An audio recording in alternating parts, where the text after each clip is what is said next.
Hey there, everybody. Welcome to our review of The Bachelorette episode 4, aka the Clare Crawley season finale, apparently. Yep, here we are. This is one of the weirdest episodes. Well, this is the thing. I don't want to be like Mr. Broken Record here and be like, this is the weirdest episode I've ever, but it feels like it's actually kind of the case every single week on this season. I kind of liked this episode. This is what I watched the show for. I like the drama, but I really like the romance of stuff. I like being swept up in a whirlwind of romance, and that was given to me in this episode, and it hasn't been given to me all season long. I'm complicated about this because I do love. I'm happy for Clare. I'm happy for Dale. I hope they have a lifetime of happiness and everything else. Mm-hmm. There's just a part of my head that is just so like, oh, so conveniently you had an engagement ring ready for Dale immediately. Oh, conveniently Tayshia is... My tinfoil hat was glued to my head throughout the entirety of this episode. Yes, there's obviously some behind-the-scenes shenanigans going on because Tayshia was going to have been in quarantine for a while, but they knew where this season was going and that there were problems. So, of course, they must have stepped in. Here's the good news. They put us all out of our collective misery here in a way, because can you imagine another 3 or 4 episodes of, like, Clare going on, like, half-hearted dates with these various guys, like, you know, Blake, who, like, bought the book and everything else. He was already so invested. Like, can you imagine just, like, putting that guy through more of this? No, I didn't want to watch the guys go through any more of this. That's why it was nice to just...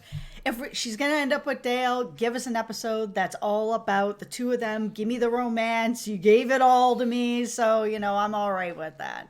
We've got a lot to get into here, including our expectations for Tayshia, our excitement with that. But before we do, just remember, we have Bachelorette discussions every single week, and the best way to make sure you don't miss them is just by subscribing to the channel. Yeah, it's absolutely the best way to help support us. It also will make sure that you always end up ring that bell, notifications every time we have some Bachelorette news. Okay, so the thing that I'm really kind of just transfixed on at the moment here, because we knew that Clare and Dale were going to end up together. It does not take a, Sherlock Holmes level sleuth to figure this out. No. I did not think they were going to get engaged. Like, I didn't hear anything about this. I wasn't really looking for it, but I was just like, it's only been a few episodes. Their only one-on-one date was this random thing that was thrown together, so I just didn't think that was going to happen. I suspected that it was going to happen when Clare was talking about how her parents got together and that they went on one date and then her dad, traveled to another state to, propose 3 weeks later, and then they got married 3 months later, and then they've been married for 42 years. I think because she's already has that in her life as an example of, sometimes when you know, and it can happen. I absolutely believe it. So sometimes you know, and you just go with the flow. So I wasn't too surprised that that's where they were going to go. Also, this show likes an engagement. They want an engagement. They do not want a happy ending where you go off and get to know each other and see if it comes down the road. They want that moment on film. So they were going to push it. They could be happily engaged, or they could have been like, yeah, we'll do this for the show, but of course we're going to continue to get to know each other. Let's talk editing shenanigans now, because this...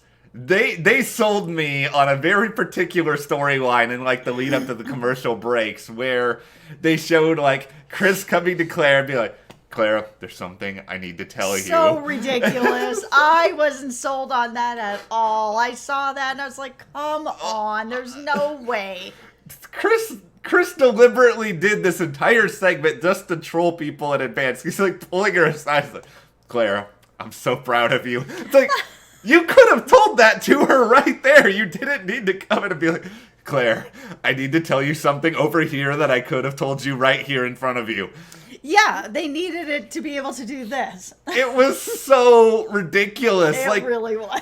And then you have the conversation where it's like, Dale, she's expecting an engagement at the end of I legit thought that it felt like it was sort of like a mob movie, and Chris was like the boss, and he was just sort of like, Dale, I'm gonna need you to take care of the job now or something. It felt like it was very, very close to Dale's gonna have to be sleeping with the fishes if he doesn't pop the question here.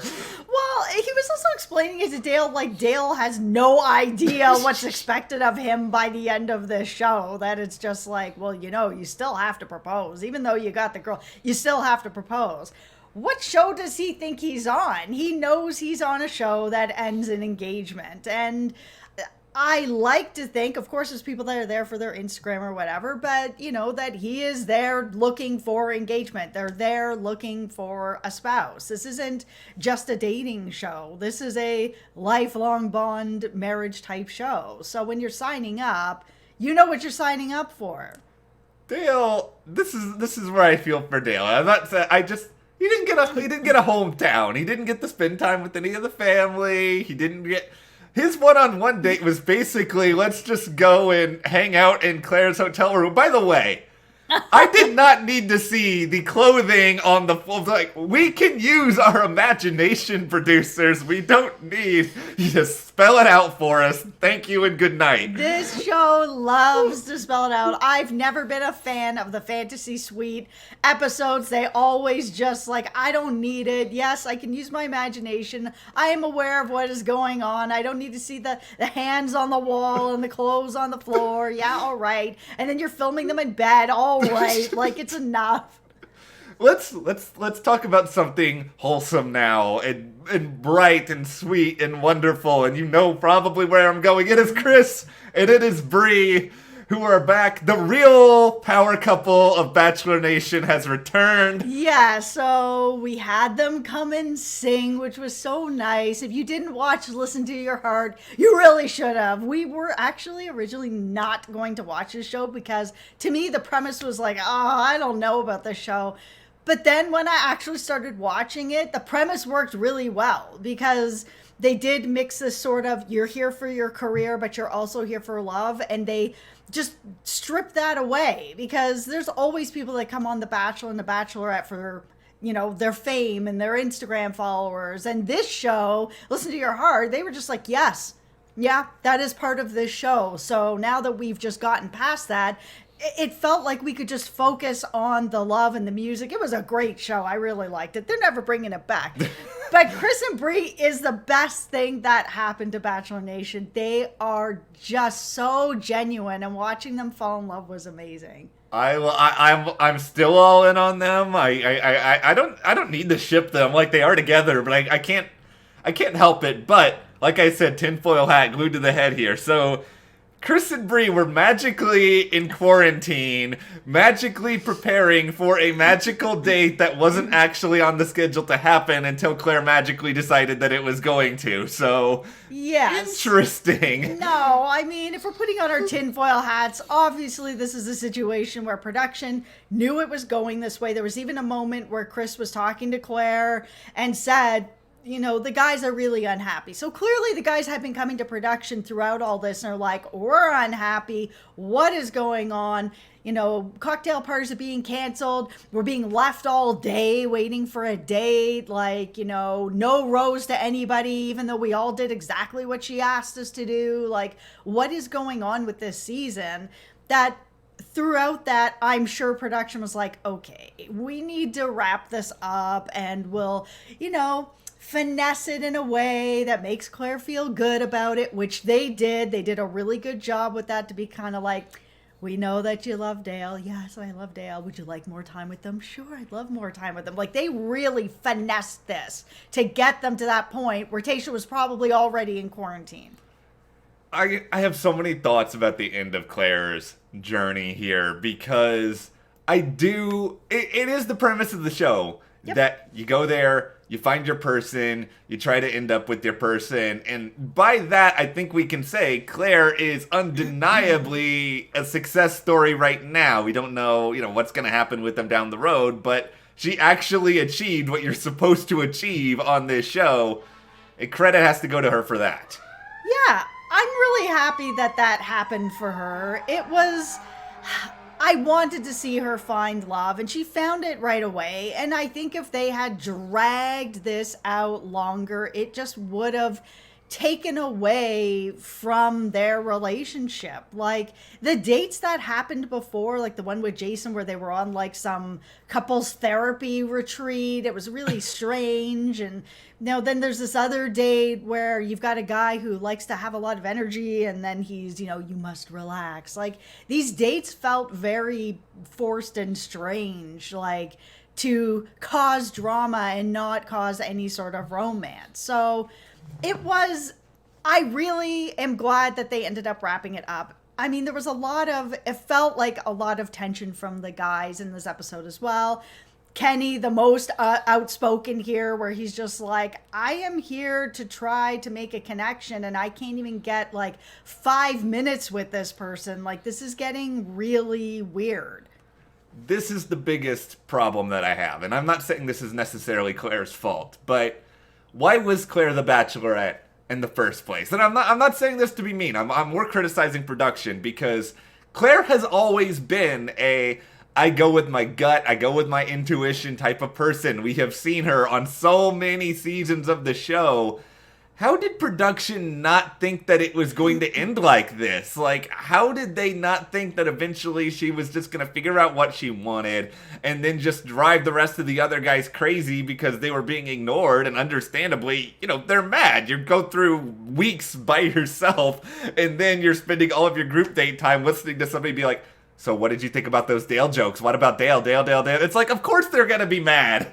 Yeah, and that's why I was glad that Kenny spoke up and said, listen, like, you owe us an apology, not for falling in love, but like sort of for the rest of it, of sort of not giving anyone a chance, sort of wasting our time, these dates where we waited around all day and then you just never showed up. And at first where she was kind of like, I'm not going to apologize for being in love. And he was just like, nobody's asking you to do that. Yeah. And then she did apologize, which I think was the right thing to do. It'd be like, I'm sorry I wasted everybody's time. I'm sorry I didn't give everyone else the same shot I gave Dale, but, I'm in love. Okay, cool. That's a fair apology.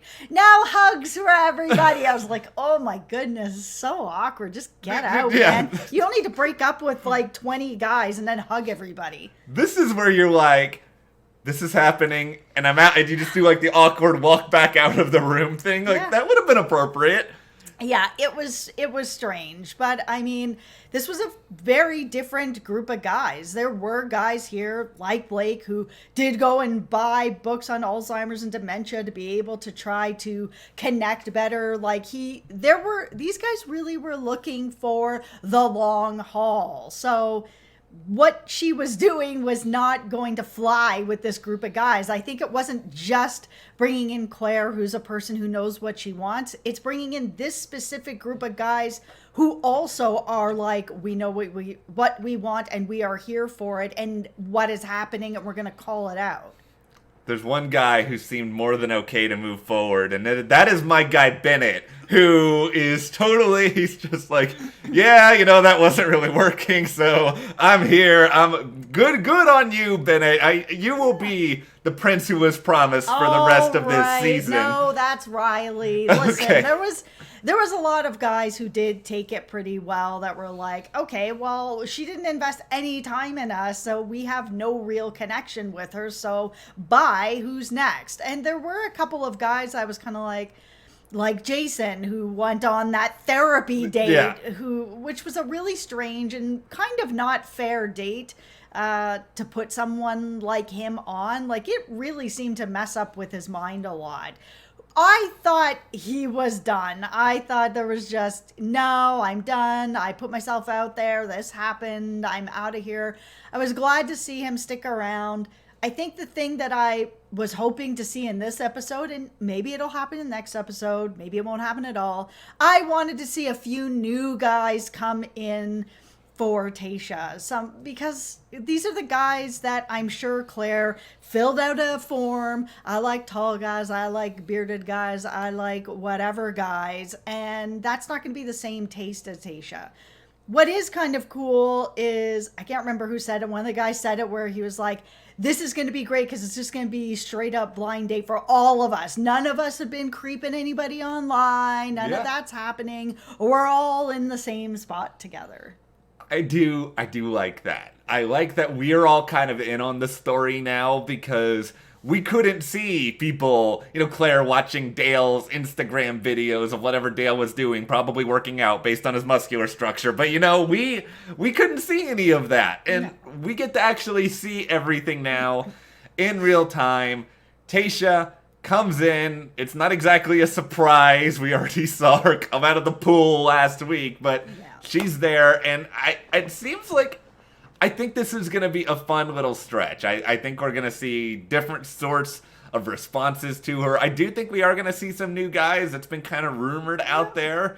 It's just going to kind of be a wait and see. Luckily, it doesn't seem like we have to wait as long now because it's only a few days. Yeah, and I really want to see some new guys for Tayshia, but also for the guys because they've all been through it now. So they're all kind of like, okay, we're all good. Everything's good. You want to have a little bit of drama come in. So bring in some fresh guys and make that happen. Here's what that's driving me a little crazy this morning is right after Tayshia was announced, they put out like a new key art and they've got like Tayshia wearing like this dress with all these like headlines on it of like, are the rumors true? Or like, what's really gonna happen? It's like, Bachelor producers, this is not that important. Like just can't you just like let one of these two people have like a normal sort of promotional event? You made Clare into like Mrs. Robinson before the start of this season. Oh, it was so irritating. Like, why are you making Tayshia wear like a dress with some made up headlines that you wrote because you couldn't actually get some actual headlines to put on? This is just... Yeah, because this is the worst kept secret. Yeah, no one is surprised by this. Most of us are happy. Yeah. It does seem like we're going to get a little bit more Clare. To be honest, no disrespect to Clare and Dale. I love love. I want them to be together and happy. I don't know what else they can tell me that it's like going to blow my mind or anything else. Unless they're like, guess who got married, Chris Harrison? Like, I don't know what else is going to shock me. I want to see after the final rose with them. I've been on a very short journey with them, but I've still been on a journey with them. And I want to see where they are. Like, them also, like, pounding this question on, were they talking beforehand or not? It is, like, I'm so over it. I don't even care at this point. Like, I feel like they probably weren't. Because why would Clare admit that, Blake was talking to her, but then she's going to deny that she's talking to somebody else? Like... I feel like she would have just been like, yeah, like this guy reached out, Dale reached out, Blake reached out, this guy reached out. Why are you going to say yes to one and not the other? Like, I think we may end up seeing either in this episode or later on, like People Magazine is going to do like, here's the lie detector test. And it's going to come back that they probably weren't talking. Clare swore on my father's grave in this episode that she was not. And I don't know Clare, but we know her story with her father. Yep. I think that means a lot to her. I don't think that she would say that if she was talking to Dale beforehand. No. I think she probably watched a lot of Instagram videos once again. For sure. I think they both probably watched each other's Instagrams or Twitters or whatever. Yeah, I think they did a lot of research. I think she knew that he was number one on the pecking order. This is sort of like it's like the NBA draft. You have like prospects before you come in and you pick your players. Like, that was at the top of the board. And I think if you're, in a sort of internet relationship like that where they're not talking but they're stalking each other's Instagrams, you build up like a huge height in your head of what this person's going to be like. You can get a sense of what they're like through it. You're daydreaming over their pictures, so by the time you see them it's already just built up. So I am happy for Clare. I'm happy for Dale. I hope they stay together. I think so too. They do seem like they really, really love each other. So they fell hard, they fell fast, and good for them. Yeah, and they did some sort of like Instagram thing, I think, last night. So they are still together. Yes. All the naysayers, you have all been defeated. Granted, it's only been a couple of like weeks or months since it's filmed, but it's going well so far. We'll see what happens with Tayshia moving forward, but let's get your guys' feedback on all of this. thumbs up or thumbs down on the presentation of all of this. We're trying to, I think, look in a world of sunshine and happiness and love. This is what I wanted. I don't want a repeat of like Peter's season Oh, where gosh. it was just like he's not with anybody. He's just back home with Barb and everybody's mad and like it just felt really like that was one of the worst endings I've seen. This is great. I wanted to see Clare find love. She found love. I'm really happy for them. So I got what I wanted. Now I'm getting Tayshia, which is also what I want. So we'll see. Hopefully she finds love too. Here's the good news. Even if you don't like Clare, she's not on the show anymore. So you win. Everyone wins in That's this right. scenario. So let us know what you thought. And if you like this video, subscribe, give us a like, support us further. Check those links to the store, our Patreon, and we'll see you here next time.